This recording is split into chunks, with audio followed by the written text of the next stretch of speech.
Part 3, Hollywood Phantoms. Previously, William Harlow discovered that Colonel Morrison was the Raven, the Nazi agent who had been feeding intelligence to the Germans from inside Army intelligence. The FBI used Harlow's investigation to expose Morrison's spy ring.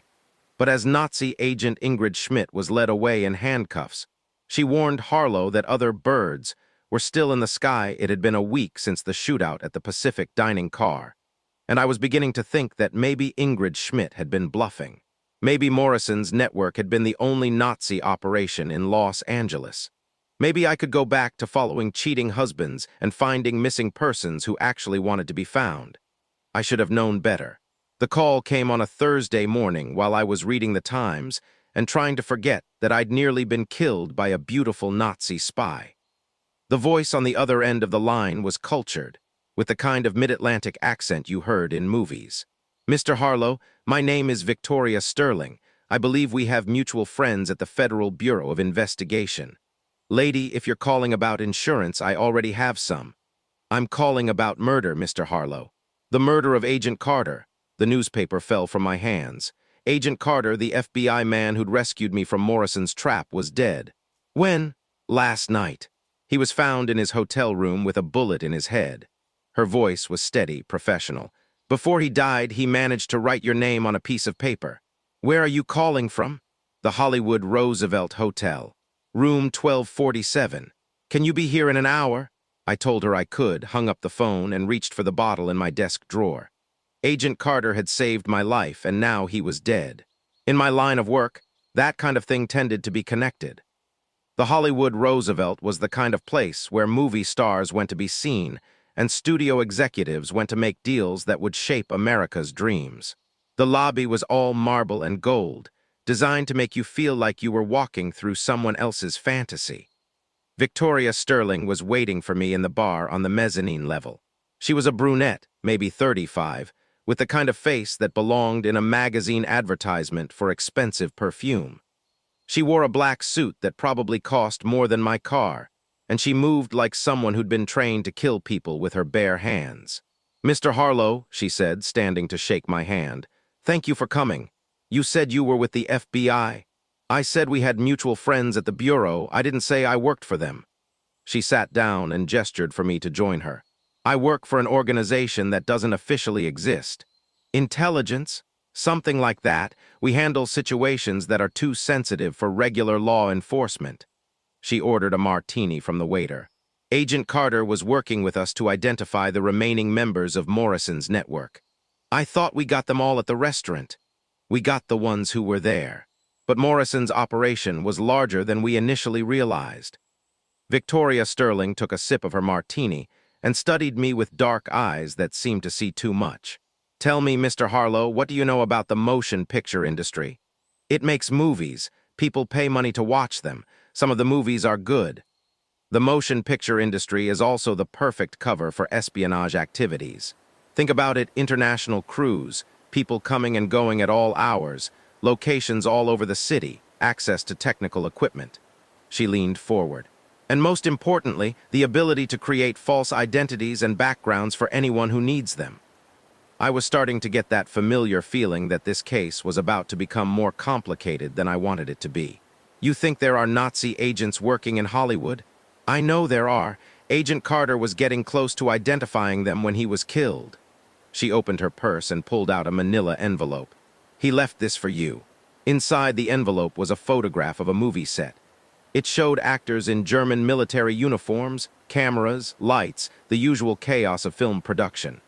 But in the background, partially hidden by shadows, was a face I recognized. Heinrich Müller, the Nazi agent who was supposed to be in federal custody. "This was taken yesterday at Paramount Studios," Victoria said, "on the set of a film called Desert Victory. Müller escaped."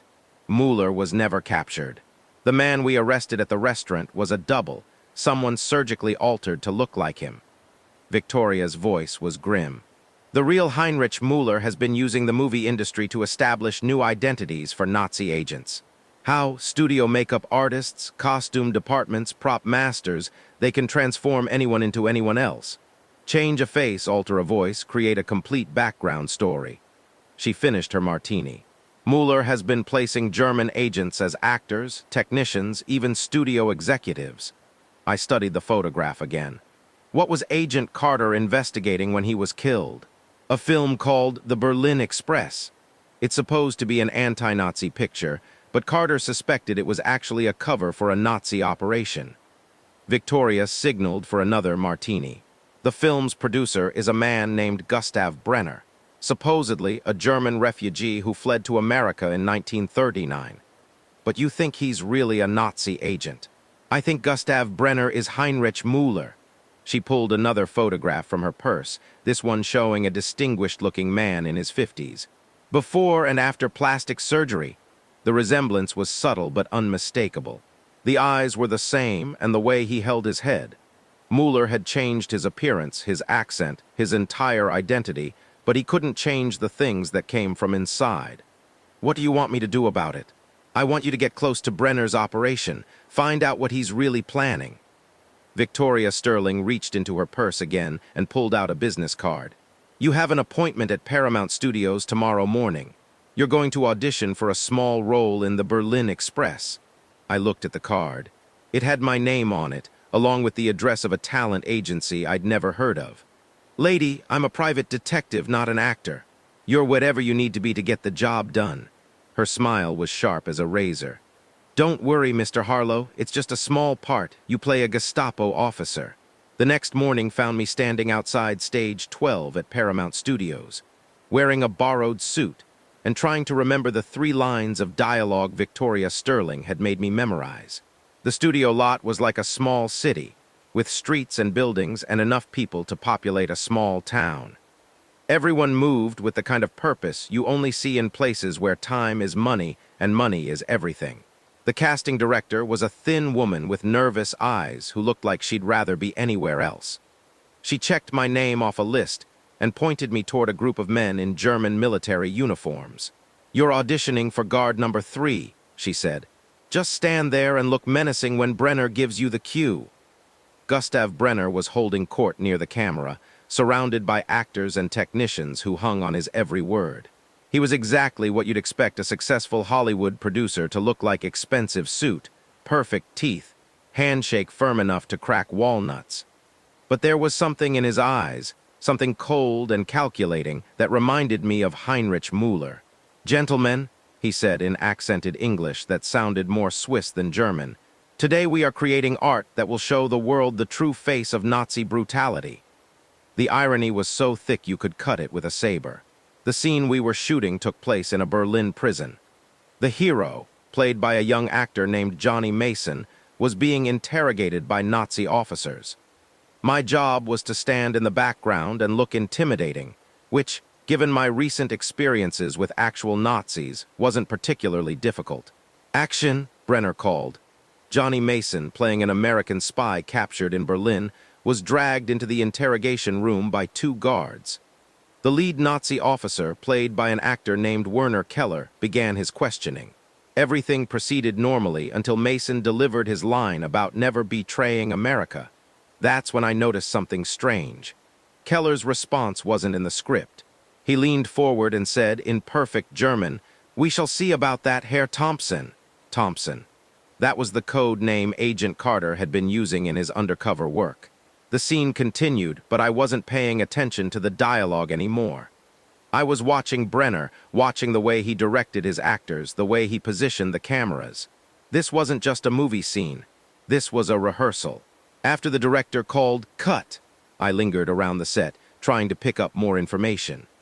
That's when I overheard a conversation between Brenner and a man I recognized from Victoria Sterling's photographs, Hans Weber, a suspected Nazi agent who'd been operating under the cover of a cinematographer. "The Thompson problem has been resolved," Weber said in German, apparently not noticing that one of the extras might understand him. "Good, and the other matter?" "The Pelican arrives tomorrow night. Everything is prepared." Brenner nodded. "Excellent. After tomorrow, the Americans will learn what it means to underestimate the Reich." They moved away before I could hear more, but I'd heard enough. Agent Carter, code name Thompson, hadn't just been investigating a Nazi spy ring. He'd stumbled onto something much bigger, something that was going to happen tomorrow night. I waited until the lunch break, then made my way to the studio telephone booth and called Victoria Sterling. They killed Carter because he discovered something called the Pelican, I told her. It's happening tomorrow night. Where are you? Paramount Studios. And Victoria, Heinrich Müller isn't just using the movie industry as a cover. He's using it as a weapon. There was a long pause. What do you mean? I mean he's not just placing agents in Hollywood. He's planning something that involves the studios themselves. I watched through the booth's glass door as Brenner talked to a group of men in military uniforms, men whose uniforms looked a little too authentic for movie costumes. I think Müller is planning to use Hollywood to launch some kind of attack. Get out of there, Harlow, now.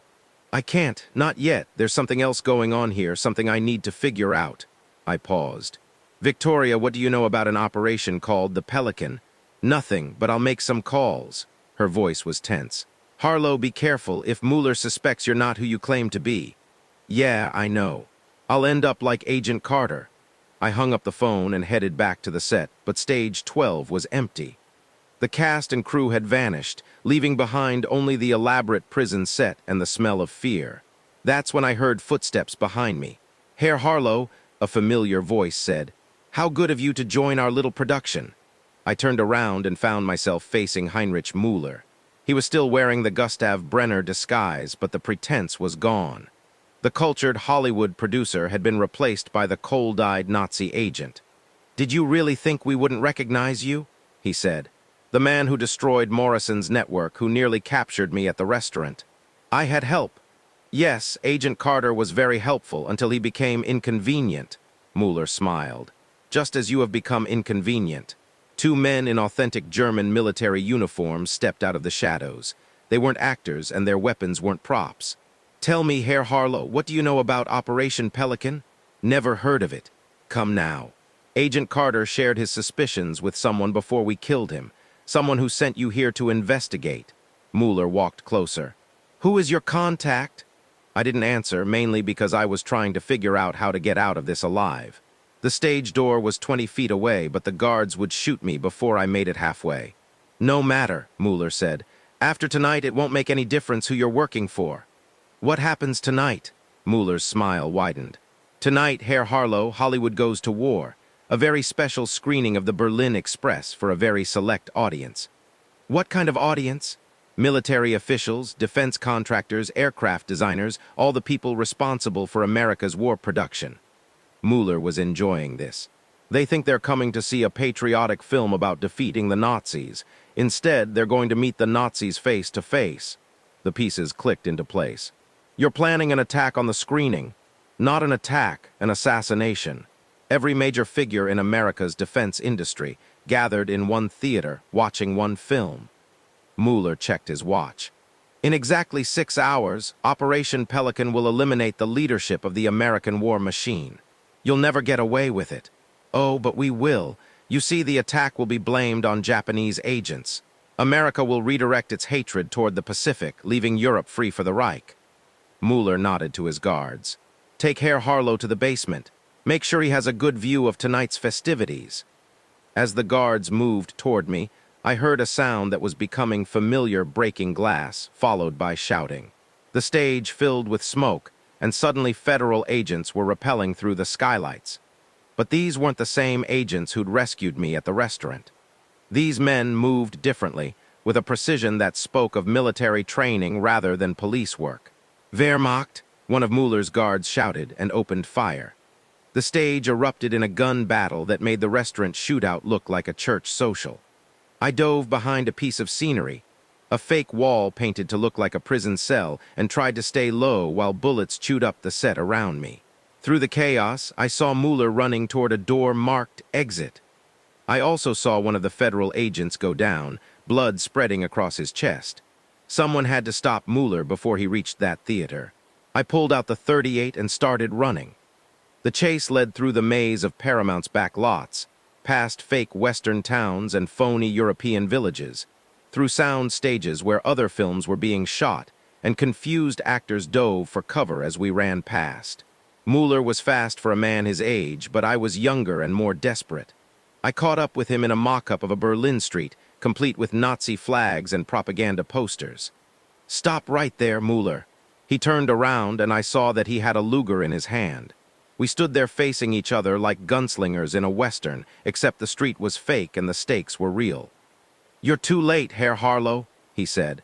"My men are already in position at the Chinese theater. In 2 hours, Operation Pelican begins. Not if I stop you first." "With what? Your American sense of justice?" Müller laughed. "You don't have the killer instinct, Herr Harlow. That's why America will lose this war." "Maybe, but I've got something you don't have." "What's that?" "Back up."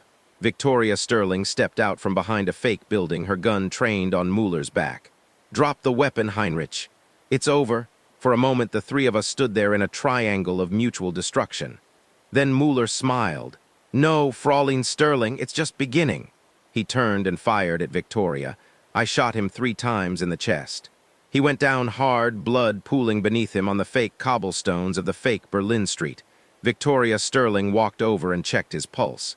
"He's dead." "What about the theater?" "Already handled.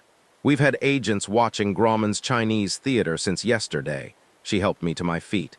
"Your investigation led us to the right place at the right time.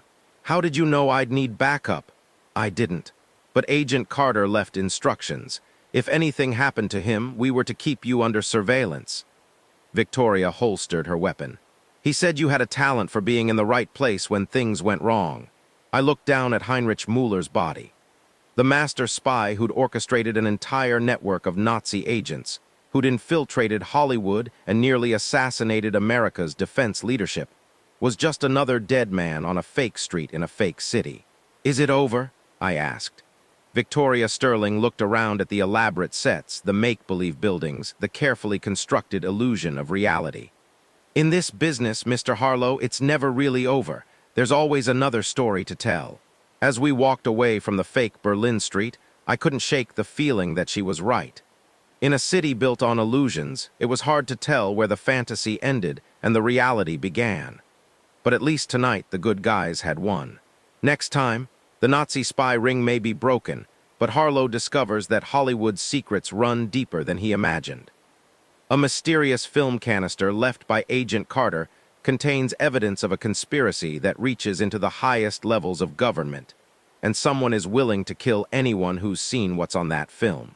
Don't forget to like, subscribe, and ring the bell so you don't miss the final thrilling episode of the Berlin Shadows. Leave a comment below and let us know how you think this tale ends.